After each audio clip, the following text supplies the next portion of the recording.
Some women walk into a room and you feel like you just need to sit up straighter.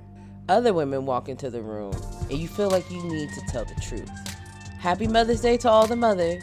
Today's battle isn't about who's better. It's about how you survive and whether you'd rather be impressed or exposed. This is CinemaVerses, Lynn Whitfield versus Alfre Woodard.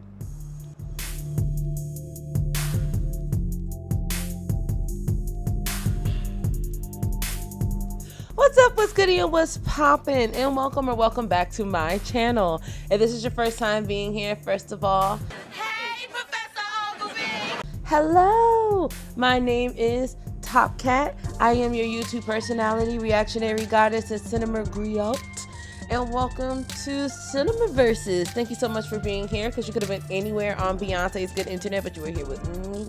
And I appreciate you for that. I just gotta ask you one thing. If at any point in time that you ever feel so inclined while you're watching this episode and you realize you like what you see upon your black screen, you know, your black mirror, and you decided that you wanted to join the fam, hit that subscribe button, baby, because we are obviously friends now.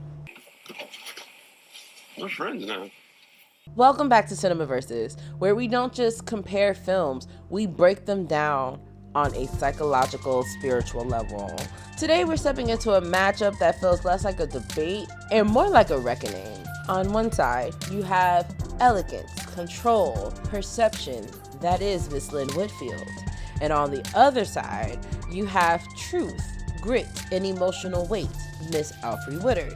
Today's episode is all about poise versus grit, image versus reality, control versus consequence. And we're all going to do this in 5 rounds, so stick with me. Round 1, filmography.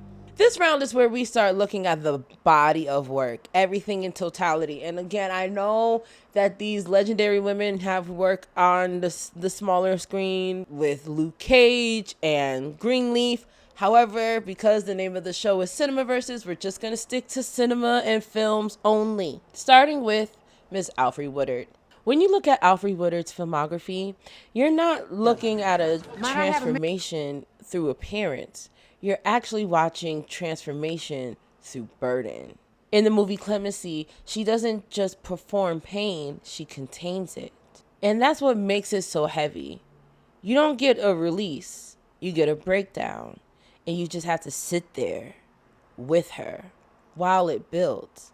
Whether it's Crooklyn or Down in the Delta or Love and Basketball, Alfre plays a woman who is usually carrying people emotionally, holding things together, and quietly asking, how much longer can I do this? I mean, just look at her roles. Crooklyn, the maternal chaos and grounded realism. Passion Fish, Oscar-nominated depth and quiet compassion. Cross Creek, early prestige credibility for Alfre Woodard early on into her career. Love and Basketball is controlled and it's about domestic presence. Down in the Delta is a redemption arc about generational healing. 12 Years a Slave is a brief but devastating moral confrontation. And in The Family That Prays, it's a moral anchor in melodrama. Alfre's range isn't loud, it's dimensional. Right, she doesn't transform with spectacle, but with the internal shifts. Because Alfre doesn't choose transformation through appearance, her range shows how many different weights she can actually carry. Now, Miss Lynn Whitfield, she doesn't play by characters. She controls the atmosphere. In Eve's Bayou, Roz doesn't feel like a person, she feels like a presence. Something you sense before you understand. I mean, she was the most beautiful girl in the world after all. And when you look across her work, like the Josephine Baker story, A Thin Line Between Love and Hate, Medea's Family Reunion, Lynn Whitfield plays women who understand status, controls perception, and weaponizes her presence. She doesn't just enter the room, she sets the tone. Lynn's range is visual and tonal and status-driven. She shapeshifts through aura, presence, and control. In Napoli Ever After, it's about image versus identity. In Head of State, the satirical elite presence. Lynn doesn't just change characters, she changes energy fields. Her range is about how many versions of power one can embody. Round 2, the most iconic role. When we think of Lynn Whitfield and Alfre Woodard, we know that they have a large and vast filmography. But there is one film that comes to mind when you think of them, and that's what we're here to discuss. Lynn Whitfield's most iconic film has to be A Thin Line Between Love and Hate, because when Lynn became Brandy Webb, she created a category: beautiful, polished, untouchable, until provoked, and then she's not. And let's be real, Brandy didn't just snap out of nowhere. She snapped because she felt like she was being treated like a game. That performance didn't just define her career, it boxed her into excellence. She became the blueprint for Don't Play With Me, because she wasn't just a villain, she was a warning. You could have just left her alone and you wouldn't be in this predicament now. Brandy was beautiful, precise, emotionally volatile, representing boundaries being ignored and consequences of those boundaries being ignored unleashed. This role didn't just make her relatable, it made her untouchable. For Alfre Woodard, I have to say that her most legendary film, her most iconic film, has to be Crooklyn. Alfre didn't create distance, she created recognition. Carolyn wasn't just a character. She was somebody's mama. I bet you rewatching that movie, you could probably think of a couple of your cousins who was living in that kind of situation. But Carolyn was loud, loving, tired.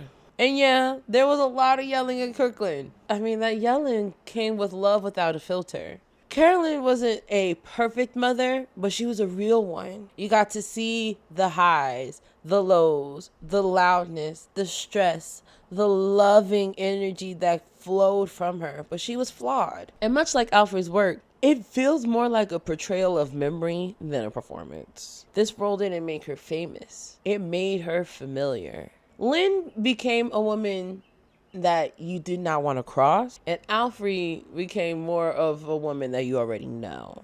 Round 3, the spiritual archetype. This round is about motherhood, the shadow, and what all of their roles put together puts them in what type of category. For Alfre Woodard, she is the Empress type. In Love and Basketball, Alfre is home, but in Crooklyn, we see what happens when we see that home start to crack. This is the Empress, not at her best, but at her limit. She's exhausted, overexerted, and human. She's exhausted, overextended, but human. She is the ecosystem that holds the family together, absorbs the emotional labor, and represents survival through nurturing. And when the family loses her, you can feel the shift, and almost like the matriarchal responsibility gets shifted to their little girl. The Empress isn't soft, she's sustaining everything. In tarot, the Empress is like the queen of all queens. Lynn, in her movies, is a high priestess type. Now, if this is not your first time being here, you already know that when I did Whitney versus Janet Jackson was the high priestess. Lynn represents the high priestess in its shadow. In Eve's Bayou, she hopes to react, but in A Thin Line Between Love and Hate, she becomes the secret. She doesn't nurture, she controls and assess. She decides what you see and what you don't survive knowing. She is the secret. She protects image over truth, moves in silence and non-confrontational, unless provoked, controls what is seen and what is not known. For Lynn's characters, they don't always nurture, but they will curate reality. The High Priestess in tarot represents someone who knows all. And you can do with that information as you will. You don't have to tell everything. You can be very calculated. One mother keeps the family alive, the other protects the image of it. Round 4, core fear versus core desire. Core fear versus core desire is basically when you take all of the films that they've been in and you look at what drives all of their characters, you'll start to see a pattern. Alfre's characters are terrified of one thing. I mean, look at her in Holiday Heart. You can literally see a physical transformation, not just through her clothing, but through her face and her skin. Being unable to hold it together. Whether it's in Clemency or down in the Delta, if she breaks, everything breaks. So her desire is purpose. In the family that prays, she gave us the moral center, the good mother, the woman who grounds chaos, the emotional compass of Black storytelling. Alfre made it okay for Black womanhood and motherhood to be tired, flawed, and still sacred. Lynn's characters are terrified of something different, being ordinary. In Happily Ever After, if the image cracks, who is she? What is her desire? Control, respect, elevation. In Medea's family reunion, she made us look at family trauma and things left unsaid going unchecked. There, she was the elite, cold, controlling matriarch. The face, the tone, the attitude, because the family image was more important. Before there was ever a soft life, Lynn said, "You will respect me." And now we're here for our fifth and final round, cultural impact. We cannot talk about mothers, Black mothers in Hollywood, without talking about these two women and how much they made an imprint on our lives through their work. Lynn Whitfield represents like the Black elites. Before we had the soft life aesthetic, before the Pinterest boards of Black women in silk slips in Paris, we had Miss Lynn Whitfield. Her impact isn't just about acting, it's about setting the standard. In a Hollywood that often wanted Black women to be the struggle, the help, or the sidekick, Lynn demanded the throne. She brought a specific high society Jack and Jill pedigree to the screen, and that was unapologetic. She showed us that refinement can be a weapon. Elegance doesn't mean you aren't dangerous. Elegance does not mean you are not dangerous. And that Black womanhood has a tier that does not need anyone's permission to exist. She is the reason we expect a certain level of diva from our matriarchs.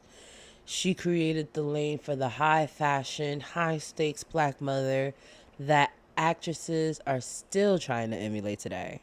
But off screen, Lynn represents the blueprint of longevity. In a career that often tries to age out Black women, Lynn has maintained a high fashion, high status presence for over 4 decades. She is the auntie in the industry, representing a standard of grace and professionalism, and professional discipline that tells younger actresses you don't have to compromise your dignity to stay relevant. Now, Alfre Woodard's impact. She is the foundation. Alfre didn't sell us a fantasy. She did something much harder. She sold us the truth. While other actresses were chasing the Hollywood look, Alfre was chasing the human soul. Her impact is found in the way that people talk about prestige Black cinema. She is the reason why we take Black maternal stories seriously at the Oscars and at the dinner table.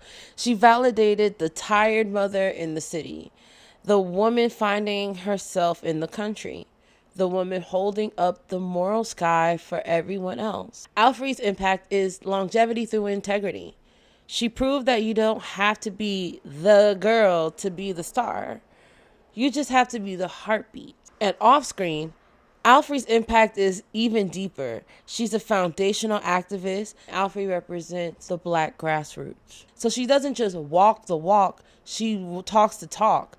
And I mean, she doesn't just walk red carpets. She also co-founded Artists for New South Africa and worked directly with Nelson Mandela to fight apartheid. She isn't just an actor, she's a stateswoman. When the industry looks for a moral center, they can look to Alfre. She proved that a Black actress could be both a master of her class and the global force for justice. One taught us how to hold our hearts in a room full of critics, and the other taught us how to use our voices for those who aren't in the room at all. One shaped our aspiration, and the other shaped our activism. The legacy of these women is long. Without Lynn Whitfield's characters, we would probably not get a Cookie Lion. And without Alfre, we probably wouldn't appreciate gritty performances from actresses like Regina King and Denai Guerrera. You know, what's interesting is that both of these women are alumni of Howard University. So they both have a shared foundation. It's the same soil, completely different crops, but both equally beautiful and powerful trees. And now this is where it all comes down to you. Let me know your thoughts down in the comments below, as well in the official community tab, where you can vote for whether or not you are Team Lynn Whitfield or Team Alfre Woodard. Either way, this Mother's Day, we give thanks to all the different dimensions of motherhood. This has been CinemaVerses. Protect Black art, stream Black stories, and I will see you in the next round.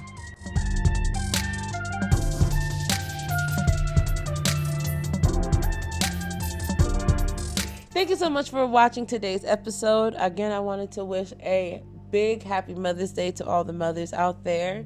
If you have not done so yet and you made it this far into the video, you might as well hit that subscribe button down there, baby, because we're no longer just friends.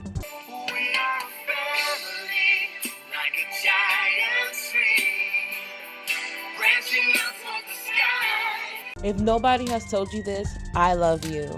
You matter, and you have to keep shining your light. Tú también deberías de creer en ti. Vale más de lo que pienso. Créeme. Until I see you next time. Bye.